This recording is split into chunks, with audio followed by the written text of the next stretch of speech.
اعوذ باللہ من الشیطان الرجیم بسم اللہ الرحمن الرحیم۔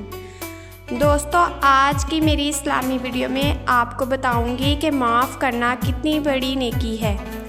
قرآن میں معاف کرنے کے حوالے سے کیا حکم آیا ہے، ہمارے پیارے نبی نے معاف کرنے کے بارے میں کیا حکم دیا ہے، تو چلیں ہم ویڈیو کا آغاز کرتے ہیں۔ ویڈیو کو پورا دیکھیے، اس کو لائک، شیئر اور سبسکرائب ضرور کریں۔ اسلام میں معافی اور معاف کرنے کی بہت اہمیت ہے۔ قرآن اور حدیث میں بار بار اس بات کی تاکید کی گئی ہے کہ انسان کو دوسروں کی غلطیوں کو معاف کرنا چاہیے۔ معافی کا عمل نہ صرف انسانوں کے درمیان تعلقات کو مضبوط کرتا ہے بلکہ یہ اللہ کے قریب جانے کا ایک ذریعہ بھی ہے۔ ایک دن حضرت محمد صلی اللہ علیہ وسلم اپنے صحابہ اکرام کے ساتھ بیٹھے تھے۔ آپ صلی اللہ علیہ وآلہ وسلم نے فرمایا، جو شخص اپنے بھائی کو معاف کرتا ہے اللہ بھی اسے معاف کر دیتا ہے۔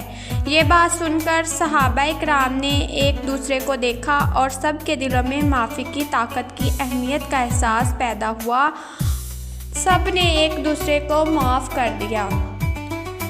ایک گاؤں میں ایک شخص رہتا تھا جس کا نام یوسف تھا۔ یوسف ایک نیک انسان تھا، لیکن ایک دن اس کے دل میں بغض اور نفرت پیدا ہوئی کیونکہ اس کا ایک دوست علی نے اس سے ایک اہم معاملے میں دھوکہ دیا تھا۔ یوسف کا دل بہت دکھا اور وہ علی سے ناراض ہو گیا۔ یوسف نے اپنے دل میں فیصلہ کیا وہ علی سے کبھی بات نہیں کرے گا، لیکن ایک دن یوسف کے والد نے اسے معاف کرنے کی اہمیت بتائی اور کہا کہ بیٹا، اللہ کی رضا کے لیے معاف کرنا بہت ضروری ہے۔ اگر تم معاف کر دو گے تو اللہ تمہیں اپنے گناہوں کی معافی دے گا۔ یوسف نے اپنی غلط فہمیوں پر غور کیا اور اللہ سے دعا کی کہ وہ اسے معاف کرنے کی توفیق دے۔ کچھ دنوں بعد یوسف نے علی کو مل کر معاف کر دیا۔ اس دن سے یوسف کے دل میں سکون اور اطمینان پیدا ہوا اور وہ سمجھ گیا کہ معافی دینے سے انسان کا دل صاف اور روح مطمئن ہو جاتی ہے۔ معافی کی حقیقت اور اس کا اثر۔ ایک اور واقعہ حضرت عمر بن خطاب رضی اللہ تعالیٰ عنہ کا ہے۔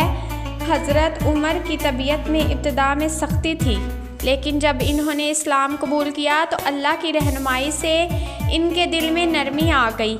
ایک دن حضرت عمر رضی اللہ تعالیٰ عنہ ایک مقام پر موجود تھے جہاں ایک شخص آپ سے معافی مانگ رہا تھا۔ وہ شخص عمر کے بارے میں بہت بری باتیں کہہ چکا تھا، لیکن حضرت عمر رضی اللہ تعالیٰ عنہ نے اسے معاف کر دیا۔ حضرت عمر رضی اللہ تعالیٰ عنہ نے فرمایا، اگر میں تمہیں نہیں معاف کرتا تو اللہ مجھے کیسے معاف کرتا؟ یہ بات ایک سبق بنی اور اس سے ہمیں یہ سیکھنا کو ملتا ہے کہ انسان کو معاف کرنے میں اللہ کی رضا اور اسے اپنی غلطیوں کی معافی ملتی ہے۔ معافی کا بدلہ اللہ نے قرآن مجید میں فرمایا، اور اگر تم معاف کر دو اور درگزر کرو اور معاف کر دو تو اللہ بہت معاف کرنے والا ہے۔ یہ آیات اس بات کو واضح کرتی ہے کہ انسان کو اپنے معاملات میں درگزر اور معافی کی راہ اختیار کرنی چاہیے۔ معاف کرنے کی طاقت۔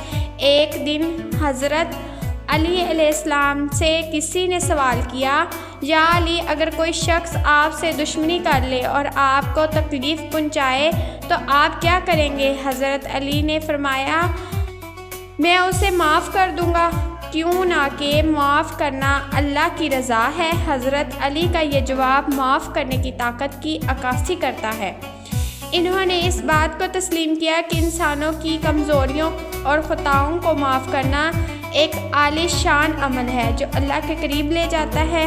معافی اور فرد کی ترقی۔ اسلام میں معاف کرنے کا عمل نہ صرف فرد کی روحانی ترقی کے لیے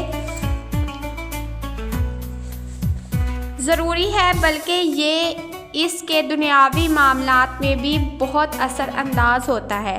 جب انسان دوسروں کی غلطیوں کو معاف کرتا ہے تو وہ خود بھی ذہنی سکون اور خوشی محسوس کرتا ہے۔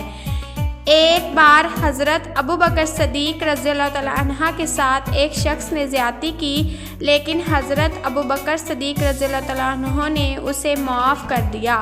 لوگوں نے ان سے پوچھا کہ آپ نے کیسے اس شخص کو معاف کر دیا؟ حضرت ابوبکر رضی اللہ تعالیٰ عنہ نے جواب دیا، میرے دل میں کسی کے لیے بغض نہیں اور میں نہیں چاہتا کہ اللہ میری غلطیوں کو نہ معاف کرے۔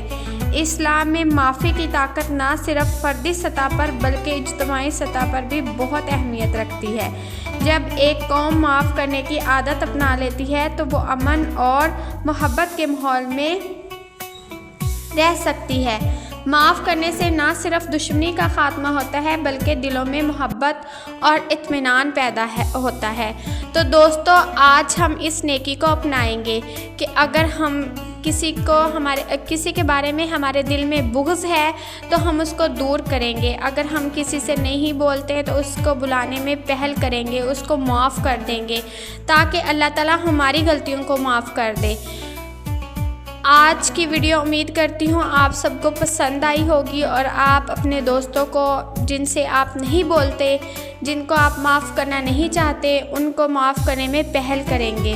اللہ تعالیٰ مجھے اور آپ کو نیک کام کرنے کی توفیق عطا فرمائے، آمین۔